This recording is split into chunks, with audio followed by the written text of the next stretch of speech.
सच कहा है किसी ने, अगर तुम्हें अपनी कीमत पहचाननी है तो अपना समय और अपनी एनर्जी उन लोगों पे कभी बर्बाद मत करना जो लोग आपकी बातों को समझ नहीं सकते।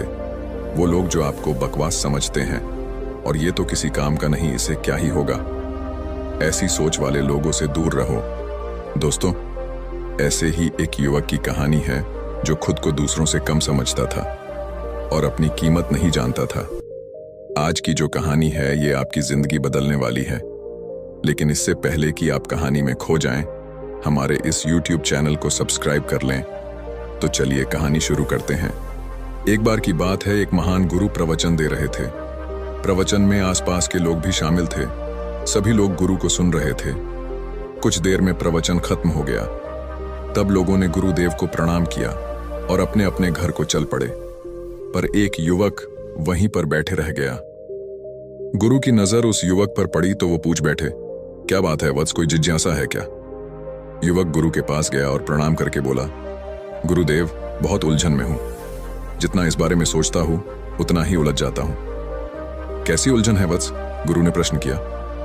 युवक हाथ जोड़कर बोला, गुरुदेव, ये संसार कितना विशाल है। संसार में लाखों करोड़ों लोग निवास करते हैं। उनमें भी एक से बढ़कर एक विद्वान कलाकार योद्धा है।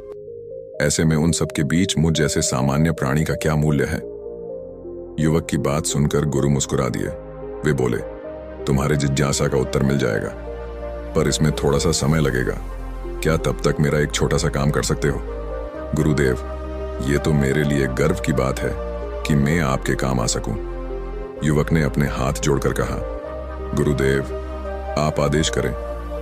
गुरु ने युवक को एक चमकीला पत्थर देते हुए कहा, तुम्हें इस पत्थर का मूल्य पता करना है, और ध्यान रहे, इसे बेचना नहीं है, सिर्फ इसका मूल्य पता करना है। जैसी आज्ञा गुरुदेव। ऐसा कहते हुए युवक ने गुरु से वह पत्थर ले लिया। उसने उन्हें एक बार फिर प्रणाम किया और बाजार की ओर चल पड़ा। बाजार वहां से ज्यादा दूर नहीं था। युवक थोड़ी देर में वहां पहुंच गया। वह सुबह का समय था, इसलिए बाजार अभी ठीक से लगा नहीं था। वहां पर इक्का दुक्का दुकानदार ही थे। युवक ने जिज्ञासावश इधर उधर नजर गई।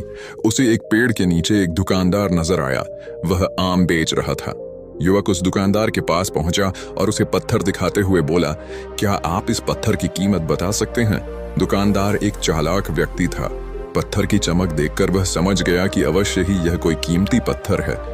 वह बनावटी आवाज में बोला, देखने में तो कुछ खास नहीं लगता, पर मैं इसके बदले 10 आम दे सकता हूं। दुकानदार की बात सुनकर युवक को हल्का सा क्रोध आ गया। वह मन ही मन बंदर समझता है। इतना सुंदर पत्थर और इसका मूल्य सिर्फ 10 आम, अवश्य ही यह झूठ बोल रहा है। युवक को चुप देखकर दुकानदार बोल उठा, क्या कहते हो, निकालूं आम पर? युवक ने दुकानदार को कोई जवाब नहीं दिया। वह चुपचाप आगे बढ़ गया। सामने एक सब्जी वाला अपनी दुकान सजा रहा था। युवक उसके पास पहुंचा और उसे पत्थर दिखाते हुए उसका मूल्य पूछा। उस पत्थर को देखकर सब्जी वाले की आंखें खुशी से चमक उठी।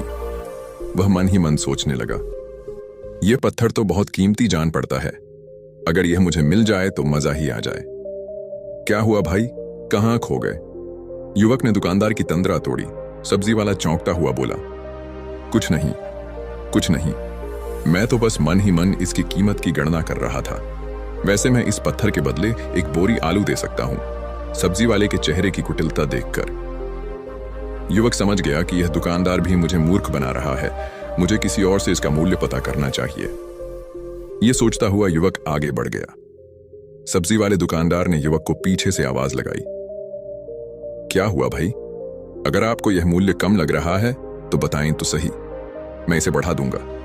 पर युवक ने उसकी बात पर ध्यान नहीं दिया। वह अब इधर उधर किसी ऐसे व्यक्ति को खोजने लगा जो जानकार हो और उस पत्थर की सही मूल्य बता सके। युवक को लग रहा था कि अवश्य ही यह कोई कीमती पत्थर है, शायद कोई जौहरी इसका सही मूल्य बता सके। यह सोचता हुआ युवक एक जौहरी की दुकान पर पहुंचा। जौहरी अपनी दुकान को अभी खोल ही रहा था। उसने युवक को अपनी दुकान की ओर आते हुए दूर से देख लिया था। साथ ही उसने युवक का हुलिया देखकर यह भी भांप लिया था कि यह कोई गरीब व्यक्ति है जो संभवतः कोई गहना बेचने आया होगा। जौहरी ने हाथ जोड़कर युवक को नमस्कार किया और मुस्कुराकर पूछा, बताए महोदय, मैं आपकी क्या सेवा कर सकता हूं? युवक ने गुरुदेव का दिया पत्थर अपनी हथेली पर रख दिया और बोला, इसका मूल्य पता करना था। पत्थर को देखते ही जौहरी उसे पहचान गया कि यह बेशकीमती रूबी पत्थर है जो किस्मत वाले को मिलता है। वह बोला, पत्थर मुझे दे दो और मुझसे 1 लाख रुपए ले लो। कहते हुए जौहरी ने पत्थर लेने के लिए अपना दाहिना हाथ बढ़ाया, पर तब तक युवक ने पत्थर को अपनी मुट्ठी में बंद कर लिया था। उसे पत्थर के मूल्य का अंदाजा हो गया था, इसलिए वह गुरुदेव के पास जाने के लिए मुड़ गया। जौहरी ने उसे पीछे से आवाज लगाई, अरे रुको तो भाई, मैं इसके 50 लाख दे सकता हूं। लेकिन युवक को वह पत्थर बेचना तो था नहीं, इसलिए वह रुका नहीं और दुकान के बाहर आ गया। पर जौहरी भी कम चालाक नहीं था। वह उस अनमोल पत्थर को किसी भी कीमत पर अपने हाथ से जाने नहीं देना चाहता था।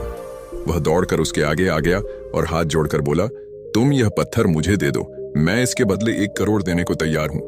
युवक को जौहरी की बातों में अब कोई रुचि नहीं रह गई थी। वह जल्द से जल्द गुरुदेव के पास पहुंच जाना चाहता था, इसलिए ना तो वह रुका और ना ही उसने जौहरी की कोई बात का जवाब दिया। वह तेज तेज कदमों से गुरु के आश्रम की ओर चल पड़ा। जौहरी ने पीछे से आवाज लगाई, यह अत्यंत मूल्यवान पत्थर है, अनमोल है, तुम जितने पैसे कहोगे मैं दे दूंगा। यह सुनकर युवक परेशान हो गया। उसे लगा कहीं पत्थर के लालच में जौहरी उसे पकड़कर जबरदस्ती ना करने लगे, इसीलिए वह तेजी से आश्रम की ओर दौड़ पड़ा। युवक जब गुरु के पास पहुंचा तो वह बुरी तरह से हाँफ रहा था। उसे देखकर गुरु मुस्कुरा दिए, फिर भी उन्होंने अपने चेहरे से कुछ भी जाहिर नहीं होने दिया। वे बोले, क्या बात है वत्स, तुम कुछ डरे हुए से लग रहे हो। युवक ने गुरु को प्रणाम किया और सारी बात कह सुनाई। साथ ही उसने वह पत्थर भी उन्हें वापस कर दिया। गुरु बोले, आम वाले ने इसका मूल्य 10 आम बताया, आलू वाले ने 1 बोरी आलू और जौहरी ने बताया कि यह अनमोल है। इस पत्थर के गुण जिसने जितने समझे उसने इसका मूल्य उसी हिसाब से लगाया। ऐसे ही ये जीवन है, प्रत्येक व्यक्ति खान से निकले हुए एक हीरे के समान है जिसे अभी तराशा नहीं गया है। जैसे जैसे समय की धार व्यक्ति को तराश की जाती है, व्यक्ति की कीमत बढ़ती जाती है। यह दुनिया व्यक्ति को जितना पहचान पाती है उसे उतनी ही महत्व देती है। कहते हुए गुरु एक क्षण के लिए रुके, फिर बोले, किंतु आदमी और हीरे में अंतर यह है कि हीरे को कोई दूसरा तराशता है और व्यक्ति को अपने आप को स्वयं ही तराशना पड़ता है। और जिस दिन तुम अपने आप को तराश लोगे, तुम्हें भी तुम्हारा मूल्य बताने वाला कोई ना कोई जौहरी मिल ही जाएगा। दोस्तों, उम्मीद करता हूं कि यह कहानी आप सबको पसंद आई होगी और नेक्स्ट कहानी कैसी चाहिए कमेंट्स में बताएं। बाकी वीडियो को लाइक करें और अपने दोस्तों के साथ शेयर करें और ऐसे ही मोटिवेशनल कहानी देखने के लिए the mind of Sanatan YouTube channel को सब्सक्राइब करना ना भूलें। धन्यवाद।